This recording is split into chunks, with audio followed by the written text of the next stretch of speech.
on out there, everybody? And thank y'all so much again for joining us here on Expanded Perspectives with me, Cam Hale. And of course, I'm not alone. I'm here with mi amigo who, luckily, we're both feeling much better, Kyle Philson. How's it going, everybody? Yes, I'm here in Skeleton Studios. It's a beautiful spring day. I'm enjoying it. I've really been enjoying it, but it hasn't been easy at Philson Manor. Let me tell you. It has. Look, it's been a bit rocky the last 7 days or so at Philson Manor. Man, let me explain this to you. It's just a frustrating thing. I know. Hold on. First world problem. I was going to say, I know it's a first world problem. I know it is. It is. And it has to do with my age and the age of my children. So there was a bad storm 7 or 8 days ago, maybe 10, and it knocked out the power in my house. Not that big of a deal. Knocked out the internet, the electricity, everything. Well, the power came on about 2 hours later. No big deal. I leave for work.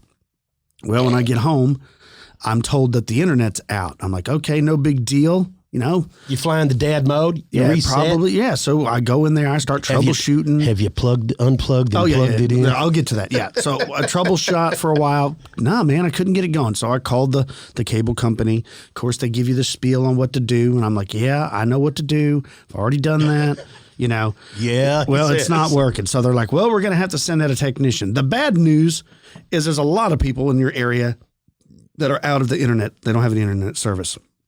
So it's going to be 3 days.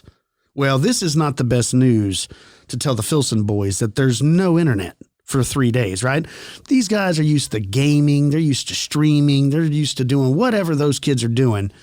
And including my wife, she's usually holed up in the bedroom. She's got her Apple TV going. She's watching Philson Hulu. boys. She's watching HBO Max, whatever she's watching. She's got her movies. She can't watch it in there because everything is streaming. Whatever she's trying to do to stay away from you. Luke, he can't create his stop motion films. He can't do any of that because he doesn't have any internet. The boys, like I said, they can't game. They can't do whatever. So it's they don't know what to do, right? They don't know what to do. I'm like, awesome. I'll go do stuff outside. I'll read my book. I'll shoot my bow. Right. I know how to live without the internet because I'm almost 50, right? You're just looking for an excuse to live without it.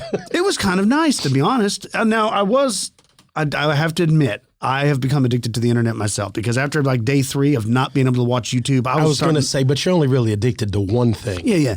Anyway, so the kids, they were at a loss. They would be like, well, I don't know what to do, Dad. I don't know what to. I said, look, it's beautiful. It's like 70 degrees. Go fishing. So they actually did. The big boys went fishing one day. Me and Luke, we went to Fort Worth and we drove around and we checked out some game shops. He's looking for a Sega Genesis. Oh, I forgot he's going old school again. Yeah. And so we went to a couple different resale shops. They didn't have what he wanted. They had one at one of the places, but it was way overpriced. Anyways, so technician comes out. It's early morning. He gets there. I tell him the story. Hey, look, a storm came. You know, we had a power surge. Electricity went out. So probably the line or something that knocked this out. So he does some tests. He's there for about an hour and a half. And I'm even looking at my wife saying, this is not normal. He tells me the modem's fried. I got another one. He can switch it out. So he switches out the modem. No big deal. Gets it up and going. He's just about to leave. And my son, Caleb, comes running up to me and goes, Dad, it's working, but something ain't right. It's barely crawling. Yeah, I forget, because he's such a junkie for it. He went and ran a speed test the minute it happened. Yeah, because he's like, you know, he don't trust the guy, right? Yeah, well, he's right. So I looked, and we pay for like the most expensive internet you can get because of all the kids and my wife streaming all the time. So your YouTube fixation. And that YouTube fixation I had. So I tell the guy, and he goes, oh, really? So he comes back in, he checks the router. He goes, like, yeah, your router's fried too. Probably from the storm or whatever. That ain't going to work. I'm like, well, okay, I've got my money's worth out of it. I probably had it 7 years. I'll just go to Best Buy and buy a new one. So me and Luke jump in the car. We go to Best Buy, buy a jam up router, right? Get back to the house. No internet connection. So I'm like, well, what happened? So we start jacking with that, doing the unplug in, letting it rest, all that stuff. Try that, doesn't work. So we have to call customer support, tech support. Didn't you end up talking to like 6 different people? Yeah, long story short, I know that everybody's like, they don't care. I get it. I understand you don't care. 6 people. Trying to give you insight. Like 5 hours, 6 different phone calls, telling the same story over and over and over and over. It's not working. And, you know, I can't set up the router because there's no modem. I don't even need to worry about the router. I can't get the thing to stay online. It kept kicking me off. Turns out they sent another technician. 8 days later, we got internet. So we're good to go. But that was the trial and tribulations. And like I said, it's a first world problem. They had to replace the main line. Yeah, it's one of those things. It's like, who are you going to yell at? Yelling at the technician doesn't do any good. Yelling at the person on the phone. Your kids. Yeah, well, yeah, you could yell at your kids like it's nobody's fault. It's just one of those things that happens. You know, that's why you but just it's went frustrating. outside, right? You're just And like, I'm just frustrated. You don't realize how much you depend on the internet till you don't have it. But like you said, you could easily get away from it. That's the thing. You have to there's no dabble with the internet. You don't dabble with the internet, folks. You're either in the internet or you're off the internet. Hey, That's it. I'm not going to lie. There was a couple times I was about to grab my car keys and go to my office because I got internet up there. That's right. I got my own office, got a whole separate cable company. Just slide over there. And That's not another tell thing. anybody. Where we live, there's not a separate service. It's you either have cable with this company or you don't have it at all. So it's not like I can go to a competitor. You just got to take it. Anyways. You just got to take it. Sometimes, folks, you just got to take it. And here's something I'm going to let you take. Okay. Because I know how much you love this. A bat-winged humanoid. Absolutely love it. These are the things, it's like we always say, it's the headlines that grab you. The first thing I noticed was hit by truck. Oh. Yeah, it's near Chesterland, Ohio. Big ups to our homie Lon, who's feeling great. Everything's going good. We're going to have to get him back on. Yeah, no. Yeah, we're going to be discussing some more stuff with him coming up when we have another surprise guest we're fixing to have come on and do a little discussion. But here we go. This actually took place in northern Ohio. It says, I had an encounter with a winged creature myself, and even posted the story of what happened to a group on Facebook that talks about things. I'm 32 years old and had never seen anything supernatural or alien in my entire life until last summer. I'd always been and still am very much a skeptic, and to this day I still try to convince myself that what I saw was actually a really big hawk or something, but I know that I'm lying to myself. It says it was around 3:45 a.m. I'm driving west on 322 towards Chesterland, Ohio. I'm driving a Freightliner box truck with a load of newspapers in the summertime of 2016 that evening, and there's always a layer of fog hanging down around the ground. And the moon was bright and the stars were out. Well, I'm going about 50 miles an hour through the hills, and I see this dark figure in the moonlight that was coming right at me. Now it looked huge. So I slammed the brakes on and actually ducked down instinctively because I was driving right toward it at windshield level. That's when I heard the big thud as the figure had gone over the cab and smacked right into the flat aluminum box right behind the cab at probably 40 miles an hour. So I kept my foot on the brake and came to a stop on the side of the road, probably 75 yards from where the first impact happened. Well, wondering if it had smashed into the top of the box and thinking maybe I could see what I would hit, I got out and looked around. The box wasn't smashed in, so I walked around to the back of the truck and, well, that's when I saw it in the moonlight, almost clear as day. This thing was huge. I thought for sure it was dead, but all of a sudden it rolled over. That's when I saw its bat-like wings, not bird-shaped. It rolled over and stood up on two legs, and it was at least 6 feet tall. He hit the creeper. Hit the Jeeper Creeper. So this thing looked right at me with its red-orange eyes, and I was literally frozen in fear. I couldn't move at all. And then it spread its huge wings and jumped up, and then it just flew off. So I ran back to the truck and took off towards Chesterland as fast as I could and spent the rest of the night on edge and trying to rationalize what I'd just seen. Now, the closest thing I could describe it to is the Jeepers Creepers monster. Yeah. But I wasn't that close to it that I could see facial features or in much detail. Just a 6-foot-tall bat-winged man with orange-red eyes.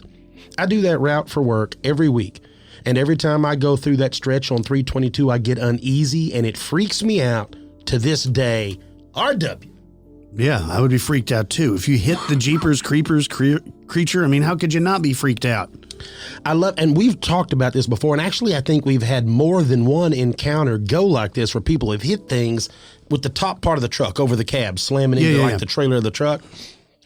And it's always the same deal. Like, I know we've had some where they were caved in, but like we've had a couple where they talk about there's no sign of the impact, but the creature is reacting as if it hit it, which is weird. I saw an interview where the writer of the movie Jeepers Creepers had talked about where he'd come up with the idea. And it was from early stories in like Nebraska or some farmland area, Iowa, something like that, where there were lots of sightings of this bat-winged like humanoid. And several people had seen it on their farm and stuff like that. Like, he had heard stories about it. I don't remember the guy's name. And that's what inspired him to write that story. That's interesting. So it's like, I know that because The of the Chicago movie, Mothman is spread all the way across the Midwest. because of the movie, there's a lot of people that have, explained that that's what they saw. Yeah. But like apparently this has been a thing that's been ongoing for a long time. Check this out. It says, "Hey guys, absolutely love the show. Thanks. I wanted to write you guys with a strange experience I recently had. Here we go. I had just watched an episode of Monsters and Mysteries in America. It was the episode called Night Stalker, which was a Skinwalker episode. When I saw the pictures of the girl that was being terrorized by the Night Stalker, it reminded me of a strange encounter my brother and I had this last winter. We were out on Navajo Dam Road, cutting wood. We had turned onto a dirt road on the northeast side. After cutting a few trees at the bottom of a canyon, we decided to go further up the hill to see if we could find more dead trees. I also had my dog and son with me. We made our way up the hill and it flattened out. There were a few dead trees, so we decided to stop and cut those as it was getting dusk and colder. My son and his dog got out and were playing fetch, while my brother Chris and I prepped the trees to cut. As we were about to finish up, my kiddo came running up the hill and said he had found some really neat looking tracks from some unknown animal. So as I made my way down the hill and towards my truck with an armful of wood, I stopped to look at the tracks. They looked like claw marks in the sand and were in the same direction as where we climbed up to cut. As I was looking at the tracks, I noticed I didn't hear my brother's chainsaw anymore. As soon as I realized the motor sound had stopped, I heard a scream. The sound of a shotgun being pumped and then another shot being fired. Before I could even react, Chris came running at breakneck speed down the hill. He passed me and to the truck, yelling, "Drop the wood! Let's go! Let's go!" My dog was barking and growling and backing up with her hair raised on her back and neck. I shuttled my kid and dog with wood in hand down the hill. I threw the wood in the back seat. I have a huge F-250 with the kiddo and the dog. Needless to say, we got the hell out of there. My brother refused to speak until we were on the main road and almost to Aztec. While he was cutting wood, he said he had the feeling of being watched. Thinking that I was playing on a trick on him, he sat his running chainsaw down and went to catch me in the act before I could scare him. Not knowing I was further down the hill with my son, he climbed the rest of the hill and was looking around trying to find me. He saw us down by my truck and also saw a shadow opposite him by a sandstone cluster to his right. Now, we always carry a gun with us whenever we cut. We never know what kind of creatures one may encounter when we're out there. He popped off a shot to get my attention and also took a shot at whatever else he had seen. He told me it ran in between a rock ledge and some bushes. He didn't want to waste time to try and take another shot at it. Before the second shot, the chainsaw stopped because it had run out of gas, which is how I was able to hear the gun being cocked and fired. It scared him. It scared him so bad that he refuses to go back out that way and collect any more wood. Now, always the skeptic, I always thought he was bullshitting me, trying to scare me. But then I remember the claw marks my kiddo had found, and I know that nothing scares my brother or his dog. He said the thing he saw had a good 7-foot height to it, if not taller, and appeared to be hairy all over with like a wolf-like face and eyes. He caught a glimpse before it slipped between the brush and stones. I was kind of laughing at him in my head till I remember those claw marks on the ground. When I saw the story tonight, I saw those claw marks before while we were cutting wood. I knew what we had seen. Thank you for always believing others with their stories. Otherwise, I think I might be losing my mind. It was a weird and unforgettable experience. Thanks for your time, Sean. Now, he claims it was Dogman-like, but his brother seems to think it was kind of like Skinwalker-like, which is a common theory. When people see Dogman, they think it's a Skinwalker. Kind of like 2 for 1 when you get the Dogman. Yeah, but again, how many times have we heard people shooting at them and never hitting them? Oh, right? All of them. So I wonder what that is. I don't know. Here's what I enjoy. I still enjoy the fact of the feelings, right? Like we always talk about. trust your instincts. You instantly know when something's not right. Yeah, they say that. Like you can lie to yourself, just like in one of the stories we talk about. But there it is. You're going to know when something's not jiving. I agree. What would you do? I know we ask all the time about this, but it is one of those things like, it's one thing to prepare yourself going into the woods or going to saying, I'm going to go look for Bigfoot, or I'm going, you know what I mean? Sure. Any kind of adventure when you prepare your mind for it. But it's always these ones where it's just the last thing you've got on mind. We're cutting wood, you're thinking about, all right, I'm looking forward to the fires. I'm looking forward to winter. This is why we're doing it. Whatever you're doing it for, anything that you're doing out in the woods, collecting berries. You think about all the times that people have gone missing doing that, right? Yeah. I don't ever collect berries. No. Ever. No, I don't even eat them because of that reason. So I like raspberries, but I buy them at the store. I'm not even doing that. What if you go missing at the store, right? I'm not doing that. If something's up with the berries. But this whole deal is when you're least prepared for it, and then you feel that wave of terror and uneasiness when you've not seen anything. That's that. I don't know. There's something about that where, you have to trust every ounce of it because but what makes it do it? That's the part that I don't understand, is what makes your body know those things are there. I don't know, but they've done studies where they've done studies at university where you can tell when someone's looking at you even when you don't see them. You can feel it. They've even had people from a different room, like they could feel some kind of presence and their person was staring at them from another room through a wall. So remember that, folks, because and of course you and I always have joked about before, there's a different look when a predator looks at you compared to you know what I mean? Like when you're being looked down by a big cat, or they talk about bear or anything, like you go to the zoo, right? I'm looked down on my fellow patrons, people. Your kids look, Yeah, and people in my community look down on me. But when they're looking at you, you can feel that uneasiness. Yeah. So when you get that feeling, trust it. If you're in the woods, don't be in the woods anymore. Do what I do. Whenever I go into the woods, even a park, I always carry a crucifix. I carry a canteen of holy water. That's right. I always have silver bullets on me. Garlic. Garlic. Yeah, wooden spikes. You just carry it with you. I have a C4 belt buckle and belt made out of C4 that's connected to my heart rate monitor. So when it gets too high, it blows up. See, because everybody I've ever asked that took a shot at a dog, man, I asked them, were you using silver bullets? They've always said no. And I'm like, well, that's the problem. It's true. It doesn't do anything. Doesn't do a thing. Well, let's take a break. And when we get back from the break, I'm going to be talking about some more scary monsters like the Boogeyman. You're listening to Expanded Perspectives.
Every country has a long, rich tradition of invoking supernatural threats in order to keep young kids in line.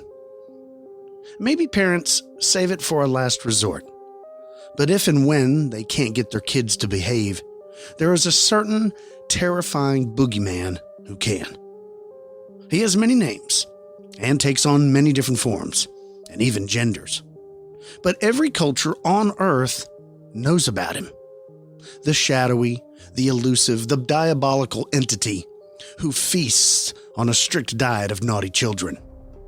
He may be evil incarnate, but he also has an uneasy alliance with desperate parents who can't get their kids to go to bed.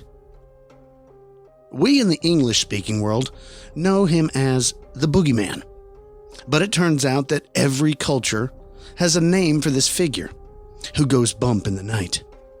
Parents around the world agree fear is an excellent motivator. The boogeyman is a shadowy, amorphous ghost who hides in dark places in order to frighten unsuspecting victims. He's more of a nuisance than a real danger, and his power is easily neutralized by bright light. His name probably originates from Middle English word buggy, meaning something frightening. But there's places all over that have their own version of the same character. The real question is why? Why is it so popular?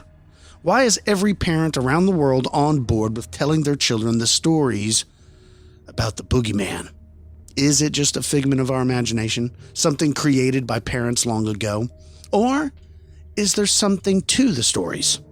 Something that did lurk under the bed or was in a closet?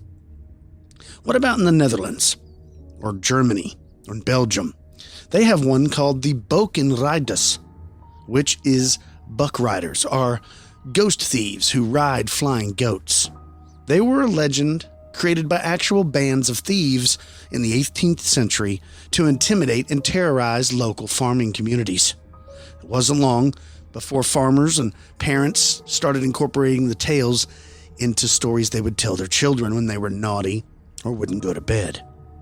In Germany, they have their very own, known as the Bootsman. Now, the Bootsman is a faceless goblin or ghost shrouded in a cloak. He hides in dark corners, under the bed, or, like I said, in the closet, and attacks children who stay up past their bedtime. Now, his name either comes from Middle German Botzen, which means to make racket, or Verbutzen, which is to conceal or disguise. Today, he's most famous for the silly children's song Es tanzt ein Biba Bootsman, which basically means it dances the bye-bye bootsman, which was originally about a poltergeist with rattling bones and a weapon. In Spain, he's known as the Sackman, Hombre del Saco, or sometimes Hombre del Costal, or Homem do Saco. He goes by a few different names, but it's all the same thing, and these stories originated in Southern Europe and, of course, in Latin America. He's described as an ugly, gaunt man, kind of like Cam. Hombre del Saco is said to kidnap naughty children in broad daylight and carry them away in his sack. Depending on regional variants, he either sells the children or he eats them. In some cultures, a figure like Sackman works as St. Nicholas's evil sidekick. In Russia, made popular in the John Wick films, it's known as the Baba Yaga. Now, the Baba Yaga is a witch with a deep and powerful connection to the forest. She lives in a hut that stands on giant chicken legs, rides around in a flying mortar, and carries a giant pestle. Ambivalent towards humans, she is just as likely to help you as she is to eat you. Baba translate to old woman, while Yaga may derive from a Slavic word for serpent. Now, I would know all about Slavic culture. I'm Serbian, and my grandmother, she was called my Baba. And so it makes sense to me where the stories came from. But it sounds very similar, to Polish, which is jedza, which is also the word they use for witch. And in Serbo-Croatia, jeza means horror. And Old Church Slavonic, jeza meant disease. Basically, it's a scary thing. This next one, Cam's favorite, comes from South Africa, known as the Tokalashi. Now, the Tokalashi are known as water sprites who do the bidding of evil wizards. They can become invisible by drinking water, and they cause all sorts of mischief. You can protect yourself from them whilst you sleep by placing a brick beneath each leg of your bed.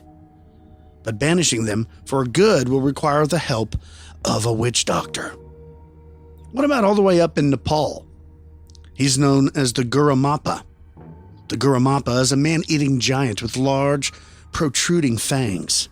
Although he loves the taste of children, he can be reasoned with, and today enjoys an annual tribute feast in exchange for not eating any of the local kids. In Indonesia, he's known as the Weiwei Gumbel. The Weiwei Gumbel is a vengeful spirit of a woman whose broken heart drove her to suicide. Unlike the usual boogeyman, the Weiwei Gumbel kidnaps children in order to save them from bad parents. She lovingly cares for them in her nest atop of a tall palm tree, refusing to return them until their parents repent for abusive or neglectful ways.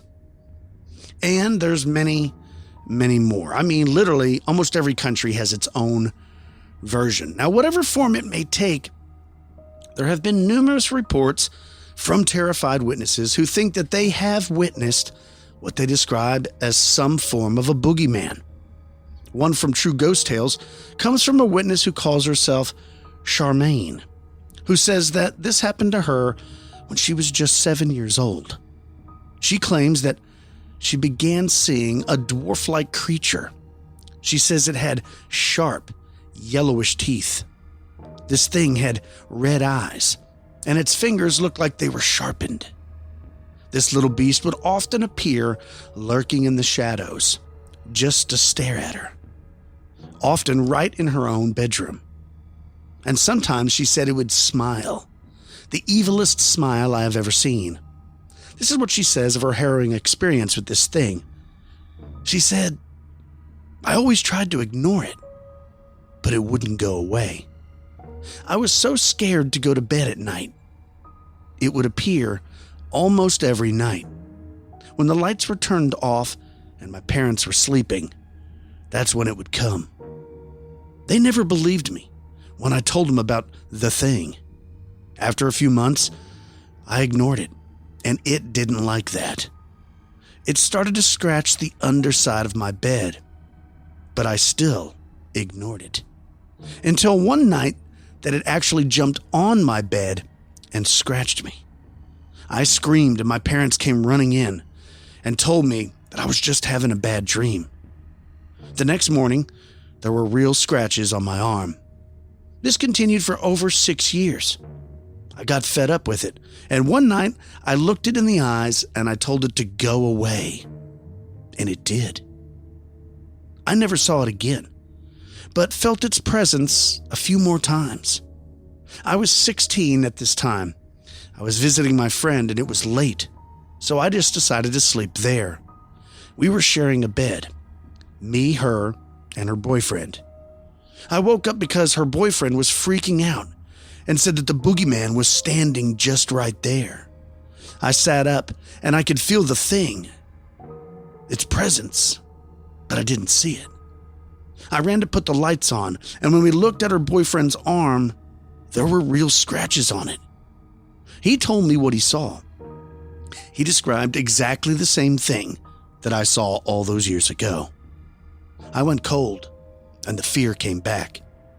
I told him that I faced my fears, and he would have to do the same. You just have to look it in the eyes and tell it to go away. That's what I did. I think this thing, whatever it is, it lives on fear. Now, whatever this thing is, it certainly fits the mold of a traditional boogeyman, fitting about in the dark to scare young children, maybe even prey on that fear. You know, we talk about from time to time on the show about children with past lives, and when they're real young, they have accurate recollections of things that they did in a previous life. But as they grow older, it begins to dissipate. It begins to fade away. Even birthmarks and scratches and scars, they disappear as the child grows older. I'm wondering if the boogeyman, or whatever these things are, only feed on children when they're young, and as they get older, they lose their power somehow over children. Or teenagers, being what they are, these things don't want anything to do with them. I have 2 teenagers at home. I don't want anything to do with them either. There's another report from Your Ghost Stories. A witness from South Africa said that she was 13 years old at the time of her strange experience, and that it began with waking up at all hours, overcome with a sick, thick sense of dread and fear. At first, she never did see what it was that could conjure up such emotions of pure terror, and it seemed to come in waves, sometimes absolutely out of nowhere, until one night she finally got a glimpse of her unseen tormentor. dragged it into the light in all of its hideous glory, she says. She says, then I woke up again with this same strange fear and panic. I looked around my room again, and that's when I saw it. It was sitting on my desk in front of my bed. It was small, kind of like a garden gnome. It had yellow eyes, sharp little teeth, and pointed fingers. It just stared at me. I never felt so scared in my entire life. I screamed, and my dad come running into my room. As soon as he put the light on, the creature was gone. My dad naturally didn't believe me when I told him what I just saw. He told me that I just had a bad dream. I said it felt so real. I know that I was awake. I know I saw it, and it saw me. I slept in my parents' room for the rest of that night. Now I was scared to go to bed alone, to be alone in my room at all, especially at night. I could always feel it watching me. It also started to scratch the underside of my bed at night. I once again woke up and saw the creature sitting on my desk. He stared at me, and then he smiled. Now, apparently this went on for several more years, this strange intruder, making sporadic visits to this frightened children's room. Now, she tried to tell her parents what was going on, but they simply wrote it off as a child's ramblings and very overactive imagination. Unfortunately for her, things would begin to escalate quite spectacularly. She said, whenever I saw the creature, I just covered my face with my duvet. I prayed and I hoped I would fall asleep quickly so it would all be over. It seemed like it didn't like that I ignored it, and that's when things got worse. I saw him sitting on my desk again. I just closed my eyes and covered my face. I knew he was still there. I could feel him watching me. I then felt him jump onto my bed. I didn't dare move. I have never been this scared in my life. I didn't dare look. I just laid there. I could feel him scratching my arm. And again I screamed. My dad came in and put the light on, and the creature once again was gone. I slept in my parents' room again. The next morning, I saw the 4 scratches on my arm, but my parents said I must have done it in my sleep. I told a friend what was happening, and luckily, he believed me. He told me this thing thrives on fear, and that I should sleep with a Bible under my pillow and just tell it to go away. I did just that. I could still feel him sometimes watching me, but I never saw him again. I was 16 at the time. This is when it got even creepier. I was doing much better. 2 years had passed without any incident. This by now, I was 18. I stayed over at a friend's house and we slept in front of a TV. Her boyfriend screamed in the early hours, and I woke up and I could feel this creature just looking at us. I knew it was there, but I couldn't see it. Now, there are lots of stories from different people from all over the world who've had the same experience. Again, a girl stays at her friend's house, her friend's boyfriend's there. 2 different stories, the exact same scenario, except this time they weren't sleeping. Again, it kind of petered off when she was 16 in the first case. In the second case, it definitely had gone down as far as the frequency of sightings, but she had one more as an 18-year-old. It's very strange. Check this one out. This person says, this has been eating me up on the inside for a while, mainly because I'm curious as to what this was. For context, I'm 18 years old. So a few months ago, when I was in bed around 10:30 p.m., yes, it was early, please don't judge, I had this wild experience. I remember it clearly. The hall light was on. My door was open, and a black figure was staring at me. This looked very human-like, but all I could see were its shoulders and head, with short, scraggly hair hanging in front. Basically, picture a male version of Samara from The Ring. Now at this point, I was still in bed, but I was pretending to be asleep. I was wearing an eye mask that I could see underneath. which is how I even saw this thing. But the moment I looked at it, it quickly spun back and shut my door without a noise. Now, my bedroom door is creaky, and the handle makes a loud clicking sound when the door is closed. Neither of these things happened. I asked both of my parents the next morning if either one of them had peeked in my room, to check on me, but they both said no. I was a little weirded out, but I simply pushed it off as nothing more than sleep paralysis, which does occasionally happen to me.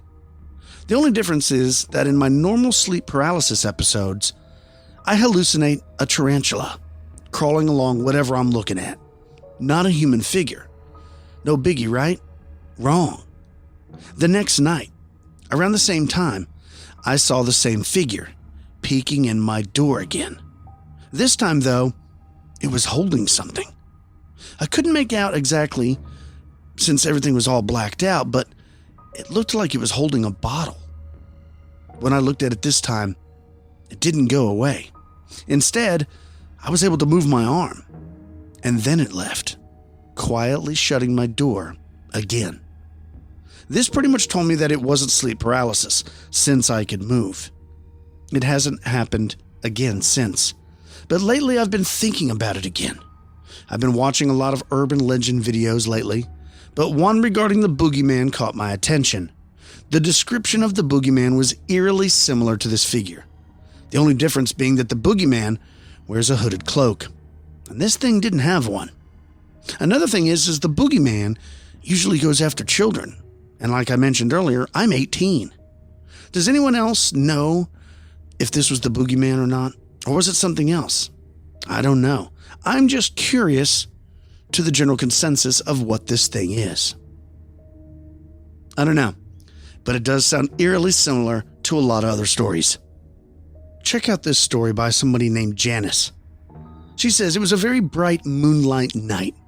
I was in my bed and wide awake, enjoying the moonlight. Everyone else in my house was asleep. The moon was directly in line with my large window, which had no curtains on it, so my room was bright enough to read by.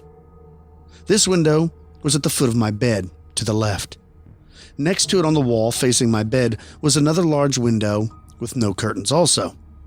To the right of the end of my bed was the opening into my room. There was no door. My room had been added on and opened into my brother's room. Now, it is a straight line of doors, from the outside door to my brother's door, to my door opening. It is very easy and quick to move from outdoors to my room. The outside door was never locked. We lived out in the country, and all the neighbors were either friends or family, so I was never really in any danger. I had a bad feeling come over me as I was laying down in my bed. I heard the outside door open and then close softly. I heard someone walk across the living room into my brother's room and then into my room. I was laying down, so I couldn't see the end of my bed. I was too terrified to look, but I knew something horrible was standing there. I don't know how long I laid there, too scared to look. I finally could not stand it anymore, and I sat up in bed. It was not a person at all. I sat there frozen, looking at it, standing in the bright moonlight, right at the end of my bed. It was inches from the end of my bed. Its body was facing the window to the left of the end of my bed, and it was hunched over as it was taller than my low ceiling. Its hideous face was turned towards me, with its arms held as if creeping. Its body was covered in hair, and it looked dark. It was glaring at me. I could feel it was furious with me for not submitting to them. I thought that it was going to kill me. I tried to scream at that moment, but I couldn't make a sound. I was trapped in my bedroom with a hairy monster that hated me and wanted me dead. I did what any little girl would do. I laid back down and covered my head, expecting to be killed at any moment. I heard it go back out of my room, through my brother's room, across the living room, and back out the door. I still could not make a sound. When I finally got my voice back, I screamed for my mother. She asked me what was wrong from her bed, and I hysterically told her what I had just seen. She told me that it was a dream and to go back to sleep. I did not go back to sleep. It was not a dream. She did not even come to calm me down. I never trusted her again after that. Wow, Janice. Terrifying story. Sorry you and your mother failed to get along after that, with trust issues and things. But, for some of these people that experience these sightings, it is life-changing. She could tell it was mad at her. So this is where, when it comes to the Baba Yaga, the Tokalashi, the boogeyman, whatever name you want to use, this is where there's that gray area. Is there more to the story? Is this just a demon? And it likes to prey on the fears of young children. I don't know. Here's another story. Check this one out. In June of 2004, Brad Steiger received a very disturbing letter from a teenager named Lisa, who said that she and her parents first noticed that something was wrong when her little brother, Bobby, who was 6 years old at the time, started to get bruises and cuts on his arms and legs. This is what Lisa said in that letter. We would ask Bobby, what was wrong? And he would say, that man who comes into my bedroom hits me with a belt. My mom would roll her eyes and clean up the cuts. Then one night, when he went to bed, he acted scared, and he asked Mom to sleep with him. Mom told him no, but she turned on the nightlight. The next morning when Bobby got up, he had a cut below his right eye. Mom figured that he had scratched himself while he was sleeping, so she cut his fingernails. Then a week later, he got a large bruise on his back. It covered both of his shoulder blades, and it really hurt him. So Mom took him to the doctor to see if he had something wrong with him. The doctor asked, does he have a babysitter or someone we didn't know very well watching him? Because the bruises were probably from a beating, since he had so many of them. Mom never had anybody babysit us, and she told the doctor this. On a Monday, Mom woke Bobby for school. He said his arm really hurt, and he started screaming. Mom rushed him to the hospital. His arm was broken. I learned from a neighbor that while Bobby and Mom were in the hospital, that a man used to live in that house in the 1960s, and his two sons and daughter, they were all under the age of 7, he used to beat them. And one, the older son, even died from one of the beatings. He was arrested and killed himself in jail. The younger boy and girl still lived in the neighborhood. I went to school with one of those children, so I went over to visit. When Mom came to pick me up, the daughter noticed Bobby's broken arm. She asked Mom what had happened, and Mom told her of the strange things that had been happening to Bobby's, body in that room. The girl got a look of terrible fear on her face. She advised my mother to move away. She said she didn't know about ghosts, but she was sure Bobby was in danger.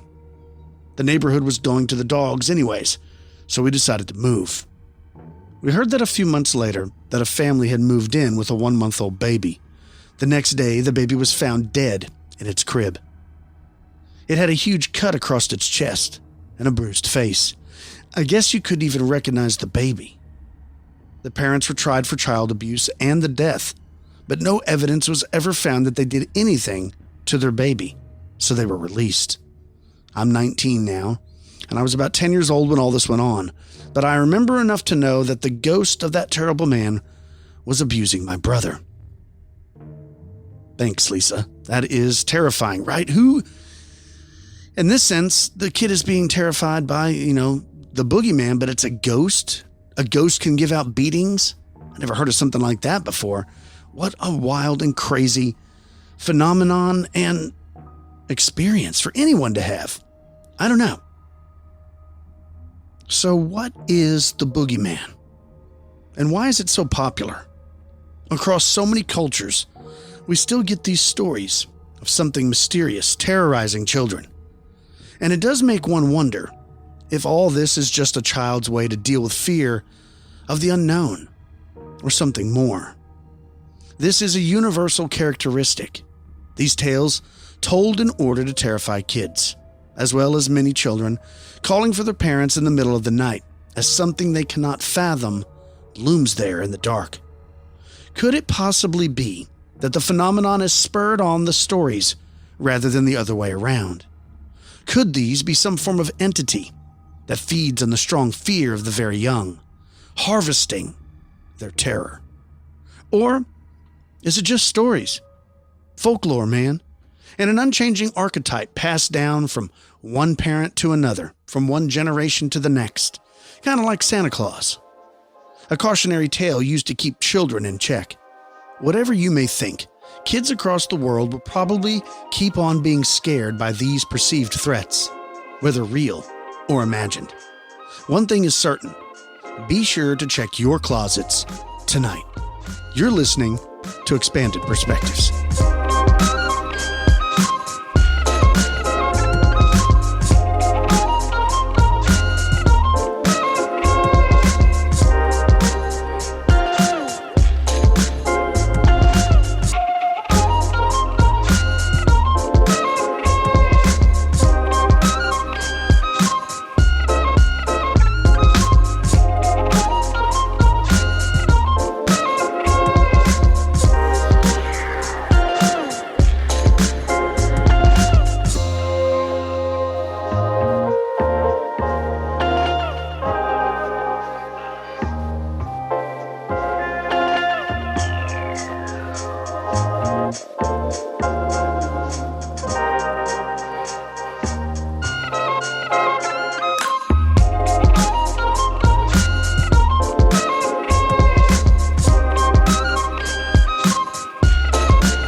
Back with Expanded Perspectives. Pow. I hope people enjoyed those stories. Very interesting. I know it's a phenomenon that is a worldwide phenomenon that nobody can really explain. Much like, other mythical people, every culture seems to have a version of the boogeyman that's to frighten your children. You need to go to bed on time. You need to brush your teeth. You need to be a good boy. You need to be a good girl. Or he's going to come and get you. And it's strange to me that it's so widespread that, what is it? Why does every culture feel the need to do that? Or were there some encounters long ago? And the reason it's carried ancestor to ancestor, generation to generation, is it's a warning. Much like they can show a baby photographs of spiders, photographs of tigers baring their teeth, and they show that they're afraid. It's a built-in thing into our DNA because long ago, those were things that would kill you, Poisonous spider would be, it's not like today where you can just go to the hospital. You got bit by something bad, like a brown recluse could kill you. Your arm rots off, you're dead. That's it. Well, so much like we talked about before the segment, you instantly know. Your body knows whenever there's something evil there, something not right. Right. So is the stories of the boogeyman and the monster under your bed or whatever, are those simply just folk tales because people having fun teasing kids, or is it remnants of a warning? I don't know. But I know that there's a lot of cultures that all seem to have basically the exact same story. And I could understand it being all folklore to an extent, absolutely. Because what other way would you keep kids? It's like you and I talked about, and everyone listening that's our age and older that grew up before the internet, grew up before there was any of this, where you were just basically turned wild, right? You were just let to roam. Imagine 200 years ago or so, you're just left to roam, and you would have to give, and even longer than that, you would have to give guidelines, and lots of times it's easier where the kids may not understand the true reasons why, so you have to give them scary things to keep them out of the woods. I can understand that. But then it also makes morphs over time, right? Well, it makes me wonder if it manifests, like we've talked about with tulpas, or when all of the cultures and all of this energy is being dumped in and talked about with this darkness, does it build something?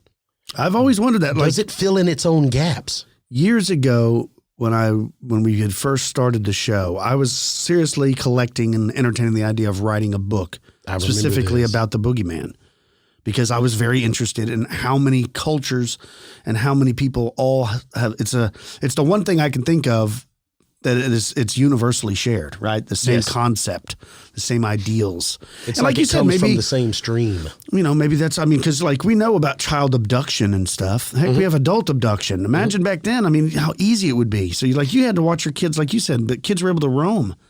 So you'd probably instill these things in stranger danger, little things. Well, and like you had said before, simple things in the woods, as much as like a scuffed knee or a broke arm could kill a child. Oh, yeah. You compound fracture your leg horsing around with your brother in the woods, 500-600 years ago. You're done. Yeah, you get snake bit, it's over. Spider bit, it's over. You may be allergic to something, not know, it's over. Like, there's no bouncing back. So a lot of those actually imagine how that would be. Like somebody has a peanut allergy. You and all your brothers you're growing peanuts and you're harvesting them, and then one of your brothers just drops dead. You'd be like, what happened? Yeah, how did I think you just never know. I think of the infections that come from mesquite thorns. Imagine riding down through there and getting mesquite thorns in there while you're working cattle or whatnot. And the next thing you know is, now you've got blood poisoning and then you die from a mesquite thorn. Man. That stuff was there. Look, I got something that I'm going to share with you. So way back, and I always say I've never had any kind of crazy experience, but I never do talk about or bring up the fact of whatever it was that Michaela, my daughter, and I saw, right? Yeah. Have no idea what we saw up there. And so I'm like, And what I'm talking about is when we were all at the grill one time, we looked up and I said it looked like a tarp, right? Like a silk or something moving against the wind, a blob. We've had people write in and told that they had seen it or something. Then I saw this, Lon had posted, and I'm like, you know what? What if? It's talking about a tentacled entity. Listen to this near Spokane, Washington. It says, it was April 16th of 2012, and I live near Spokane, Washington. I was returning home at about 4 a.m. when just off to the left of my driveway, something stood up in the field and looked at me. Now, when it saw me stop, get out, and look in its direction, it then ran or squirmed across the street and into the trees. Now, at first, I thought, well, it's a deer, but it was upright and running in a weird way, like an octopus. So I think I saw it dragging one tentacle. It then went from tree to tree like it was circling me, so I walked very quickly to my house, making sure not to take my eyes off the thing. When it was going from tree to tree, it would stop at that tree and peek at me from one side or the other, then move to the next tree and do the same thing at each stop. So when I went to the house, I grabbed my flashlight and I went out to see if it was a person. Mind you, I live in the country, so I don't really think someone was sleeping in my field and dragged their sleeping bag across the street. Another thing that helps me know it was not human was when I shone my flashlight on its eye, it shined green, not red like a human would. After I saw the eye color, I went back into the house waiting for it to try to get in or peek in my windows. So I laid on my couch looking, waiting, and listening. Nothing happened, so I just tried to go to sleep and get it over. But by this time I was in denial and thought, okay, it was just a deer. The next morning I thought about what I had saw, so I walked out into the field where it was. There was nothing, but I remembered what it looked like. It was upright and a light shade of blue, which could have been from the moonlight. It was really skinny and tall with a teardrop-shaped head that kind of just formed into the body. No shoulders, a long arm, or both had long arms that looked like tentacles. But that's all I remember. And now I can say it was flat out the scariest moment I've ever been through. I have seen ghosts and UFOs, but nothing like that. It still scares me just thinking about it to this very day. And just a week or two before my event, there were reports of strange lights over one of my city neighborhoods, but they were on the news the next day or thereafter. I didn't think about this because I was in denial about what I had seen until like 2 weeks after it all happened. Then I started realizing that it could be possible that I actually saw an alien putting the two events together. Wow. So that is creepy. I guess you could misidentify Sure. Like an alien. Maybe that is a certain alien. Like we think of it being an alien gray because it kind of sounds like that, but maybe it wasn't. Maybe not. But maybe, I don't know. These are the ones that just drive me bananas because I'm like, is that what the Glimmer Man is? Is that why they're invisible? So they're moving around and now this one just got seen. There's just so much to it. But I love the odd encounters. I love these possible jellyfish or whatever. Yeah. Like you and I laugh and talk about those flying manta ray things all the time. Like it makes no sense whatsoever. But then again, I'm like, But it does. I think about some crazy universe animal or something flying around through space. You've been conditioned your whole life of what an alien should look like because of movies. But like in all reality, there's no telling what it could be. Well, like, it look like anything. We laugh and joke about the movie The Abyss with all of them being in the ocean and the ocean sightings now. But why couldn't they be coming out, moving, and going back in? Absolutely. They're alien. Right. Check this out. Lay it on me. It says, this is something that happened to my brother when he was in high school. But it's a pretty cool story. I live in a real small town about 80 miles southwest of Chicago. It's mostly farms around here, mostly cornfields. So he was out one night, doing what teenagers do around here. We have nothing better than like driving back roads and stuff. Anyways, they were out super late, like 2 or 3 in the morning, driving around in the cornfields, and they had to stop to, in nicer words, relieve themselves. So he gets out with some of his friends. There's 2 guys in the car, and his friends get out and are standing by the corn. They hear this noise way out in the corn. He explained it like it was like this wailing sound, but it didn't sound like a machine. But it didn't sound human either. It wasn't an animal or anything like that. It was just a weird wailing. So he looked at his friend and he said, "Did you hear that?" And his friend said, "Yeah." He told his friends that they were in the car to shut up and listen. So everybody got really quiet. Then they heard the corn rustling, and then it was like it was coming closer to them. They could almost see the corn moving. The corn was kind of high, but they could definitely see it moving, and whatever it was getting closer and closer. So they started really getting freaked out, and they started getting really, really quiet. Then out of nowhere, they hear this girl's voice that said, "Where are you, Mommy?" He said his heart almost burst, and they screamed like little girls. They all got in the car, and he screamed at his friend, "Drive, drive!" And they just took off right away. They were saying to each other back and forth, "Did you hear that? Did you hear that?" They all said, "Oh my God, who was that?" They couldn't figure it out. What was the wailing sound? And why would a little girl be out in a cornfield at 2 and 3 in the morning looking for her mommy? They couldn't figure it out. Now, we live in such a small community that if there was a little girl missing or lost out in the corn, we would know. We know all the farmers and ranchers around here, and we would definitely know if somebody was missing, and no one ever said anything about someone missing.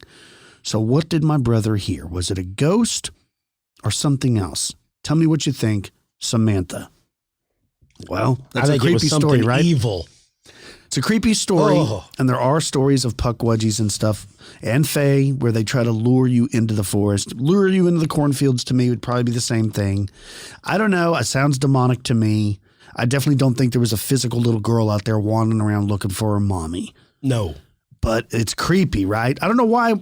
Why is it like a clown is creepy or like a little girl is creepy? Like little things that shouldn't be dangerous, it almost makes it creepier, if that makes any sense. Yeah. Where like a 12-foot grizzly bear come running out of there. Yeah, of course that should be scary. Yeah, that's scary, right? Right? Yeah. But sometimes it's when it's not supposed to be scary, it's creepier. Like what's that movie that just came out, Smile or whatever? Yeah. I've never watched it because my wife and Luke are all about the horror movies, but it's something crazy about a crazy smile that just kind of makes it creepy. What I find interesting is like everything you become used to and desensitized when you're around it all the time. So if you grew up in a place that had corn and cornfields, you wouldn't necessarily be creeped out by it at all. You'd just be like, it's just a field. Right. The way you feel when you grow up in a forest or in the mountains or in cities or in anything. It's those from the outside, because I personally don't like them. Yeah. I'm always like, man, those things are just unsettling, right? But it's because of the movies. It's because of being conditioned. I think you did a show on creepy cornfields. Yes, I did. You may need to revisit that. I actually have one. I think I'm going to drop it on the Elite Show. I have a whole thing on creepy cornfields. I think I'll drop it.